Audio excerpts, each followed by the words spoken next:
para ulama menghuraikan tanda besar kiamat ialah sebagai salah satu amanah untuk menyampaikan ilmu yang telah disampaikan oleh Rasulullah. Dan yang kedua, kalau betul dia mai depan kita, kalau betul kita nampak, kita tahu benda apa nak buat, tapi kita tak tunggu. Tapi kita tak tunggu, kita tak, bila ni? Bangkit tiap-tiap pagi duk tengok, matahari lah belah ni lagi. Bila nak belah barat ni?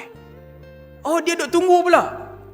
Tiap-tiap kali hujan dia pergi tengok, dia duk cari pula data apa semua. Oh, tahun ni macam ni, tahun ni bila, tahun ni hujan kurang banyak ni. Dia duk tunggu. Ulama hari ni sebut, kita tidak menunggu tanda-tanda besar kiamat, tetapi kita menghuraikan tanda-tanda itu sebagai amanah menyampaikan ilmu Rasulullah. Dan yang keduanya sebagai persiapan kalau betul kita menyaksikan dan ia berlaku pada zaman kita, umat ini tahu apa yang mereka akan lakukan ketika itu. Adapun tugas setiap umat, saya dan tuan-tuan sekarang, ialah melakukan apa yang dituntut oleh Allah sekarang ini. Solat, menyambung silaturahim, jaga hak jiran, amanah bila jadi jawatan kuasa ataupun di tempat kerja. Hak tu tanggungjawab wajib kita.